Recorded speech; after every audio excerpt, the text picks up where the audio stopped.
Hi, and welcome back to the Uniquely Yours Crochet Podcast. In my crafty corner of the world, I am Stacy, broadcasting from Michigan, and I hope everyone is having a marvelous Sunday. I do hope I can get this uploaded today. I am going to try to break up my segments into a few videos. That way, it won't take me so long to download. I don't know if other podcasters have that issue where it takes forever to download, and I have to remember that the camera is over there because I keep looking at myself. So hi, welcome. Hope everybody has had a great week. I have had a week of buying yarn. Yep, pretty much.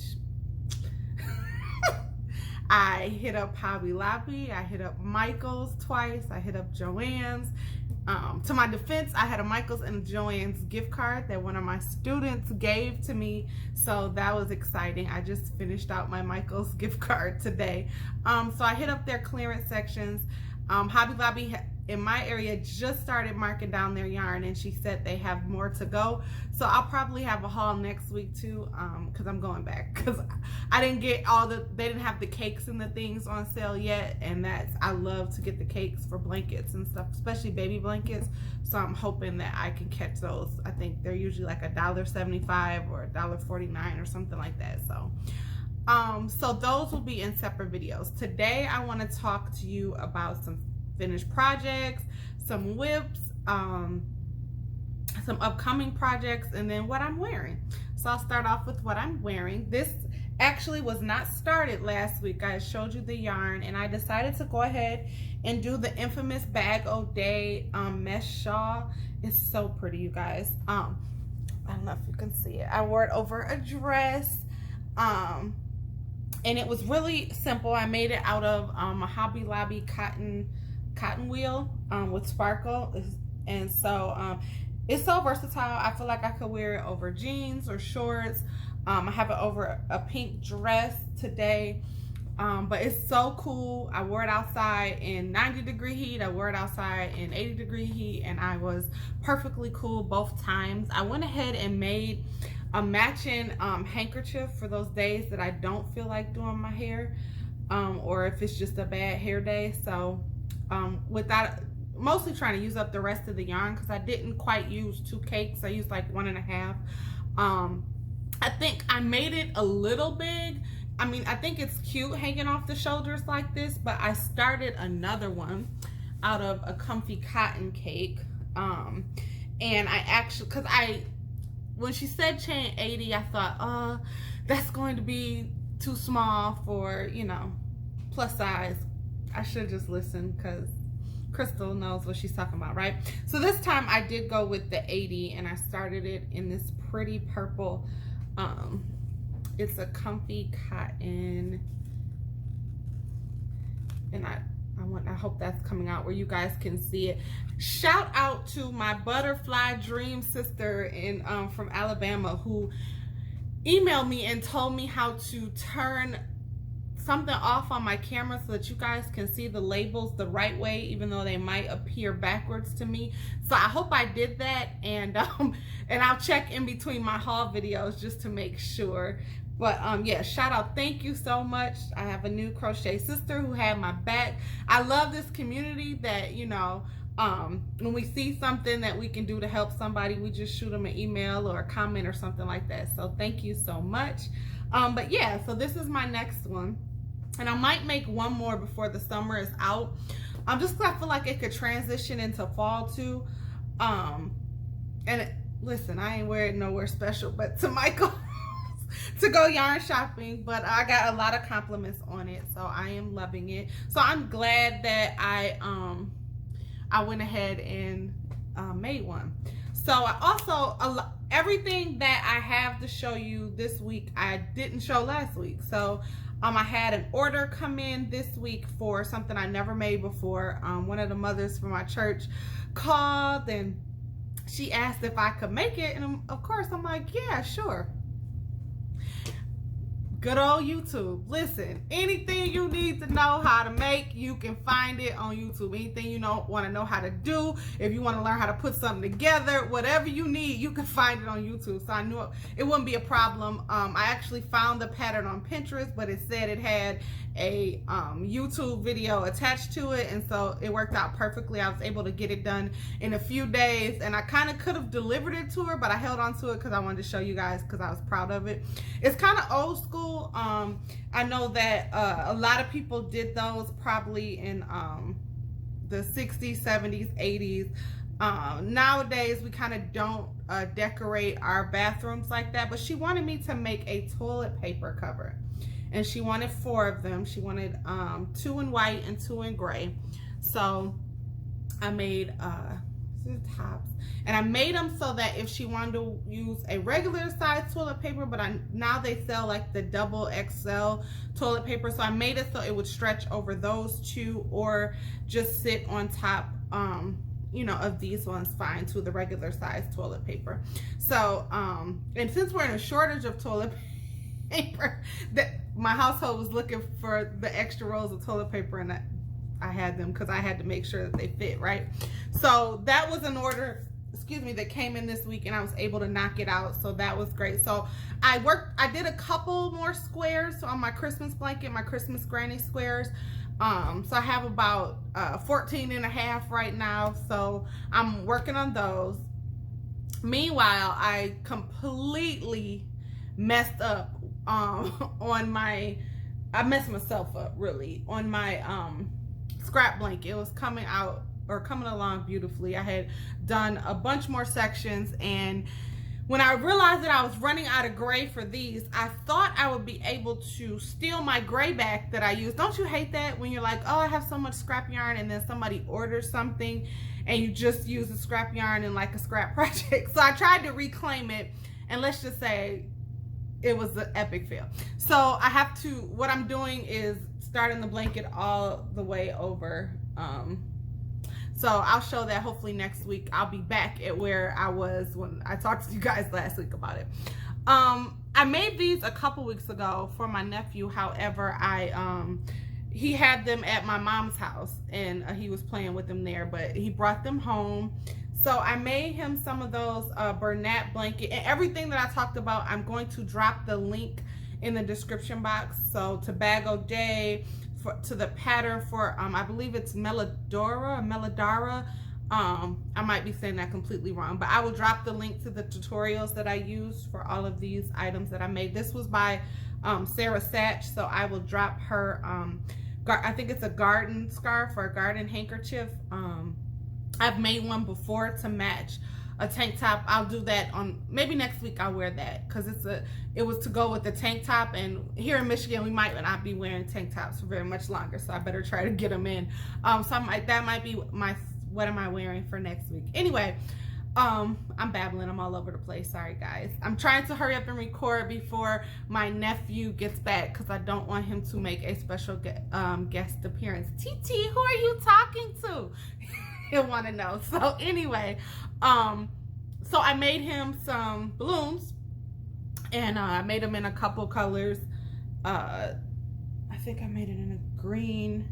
I'm not sure. There's a couple more, and he loved them. So it's just the water balloons. They get soaked up, and he can, you know, mostly because he's 3, he wants to fill them up and then squeeze them out. So I made a couple of those. Instead of playing in his pool, he wanted them in bath time, but whatever made him happy. But I wanted to try it. I've been wanting to try it for years, and so I went ahead this summer and made some of those. And I might make up some more for him, because I have some Bernat blanket yarn that are just a little bit left, so I might do that just as a scrap project to use up some of that yarn. So yeah, that's everything I worked on this week. Like I said, mostly everything that I showed you was something I started this week, or started and completed this week. I have an order for a pocket shawl in all gray, and just like the pink one that I made and showed in my video a couple weeks ago. So I used, and I really like the yarn, the Big Twist Value from Joann's, and it's going on sale on the 20th, like a doorbuster deal for like $1.99. So I'm being cheap because I know I'm gonna need a few balls of that. So I'm going to wait until then and go get the yarn, and then but she wanted it more for fall, so she's not in a hurry, so that I can get that out to my sister friend who ordered a pocket shawl. So that's on my up and coming list. I want to get started on a baby blanket that I want to send down to Florida to my sister's best friend who is having her second daughter in October. So I want to get that. I'm going to do that in a lightweight yarn, possibly a cotton yarn. I had somebody inquire about like a long sleeve boho top. I found the pattern on Pinterest. Well, I found a picture on Pinterest, and the link to the pattern was to an Etsy store. So when I start working on that, the person said that they will probably be ordering in this upcoming week or next week. I don't know about you guys. Well, other people who do commissions or sell on Etsy or things like that, when you do custom orders, do you require a deposit before you get started, or do you get paid in full, you know, require full payment before you get started? Or how do you do that? If you can leave that in the comments. I know over the years I've kind of struggled with that, but since like the whole pandemic and corona, and I was doing everything mostly by mail and not meeting people up and things like that, is that I was kind of requiring the full payment from people that I really didn't know, like if they were, somebody referred them to me, or they're a friend of a friend or friend of my sister's or something like that, just to kind of protect myself. Because I don't know about you guys, but you put in all this work and then you're not sure if somebody is going to actually, you know, message you back or text you back or email you back once you tell them that it's made. And so I know I usually get like at least a 50% deposit, just so it at least covers, you know, the yarn, you know, and a little bit of my time. But so yeah, so when people inquire, I've been in the past, I've been really bad at just, you know, going to buy the yarn, or if I have the yarn even in stash, getting started, and I've gotten burned or stuck with things. I don't want to say stuck with things, but you know what I mean. Because people have, you know, said, oh, I want you to make this, or I want you to make that, and after you quote them a price or something like that, they say, oh, okay, and then you either never hear from them again, or, you know, they'll say, oh, you know, I'll contact you Friday or something like that. So I've just been trying to be careful and just value my work, you know, and value my own business as an entrepreneur, just like, you know, other boutiques or different places that you would go, you know what I mean? And people put value on, you know, they'll pay for purses and boots and shoes and things like that. And then when it comes down to those of us who actually make things by hand, whether you knit or you crochet or you sew or things like that, I think people tend to undervalue it, especially if they know that it's your hobby, or if it's something you love to do, and maybe they don't think we should put as much value on those items. And so it's just been in the last month where I've gotten more bold. So I don't know if that's anybody else's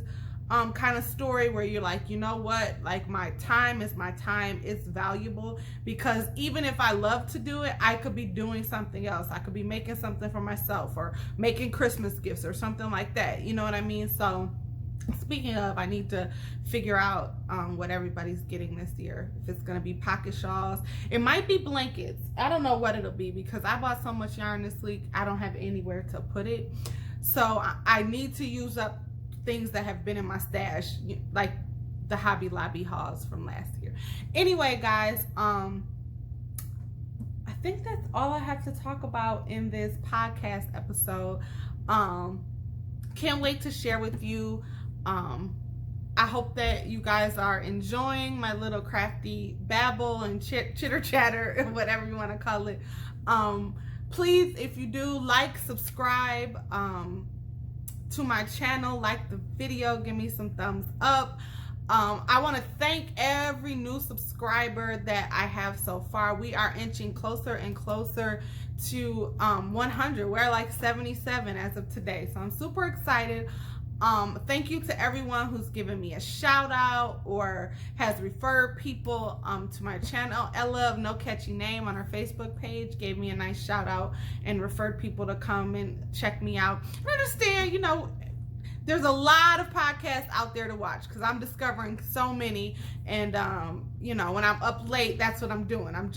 Sometimes I discover somebody new and I go back and start completely, you know, at the beginning and go through and watch their videos and catch up until their current video. So I get it. There's a lot of us out there. So I really appreciate you guys who are subscribing. And if you're not subscribing and you're just viewing, I appreciate you viewing and coming and spending some crafty time with me. I hope everyone is staying safe. I hope everyone is well, their family, and if you're not, I'm definitely praying you're healing. I'm gonna end this week just like I ended last week, because I think it's important that just like we value and we are in awe of some of the things that we've made and others have made, I want you to know that God looks at you the same way. You're his creation. He crafted you. He formed you.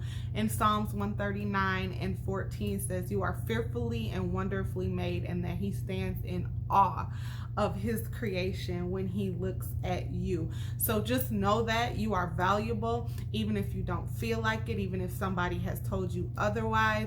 Just know from me to you that that you are important, you are valued, you are loved, that God loves you. So I love you. God bless you. Have an awesome week.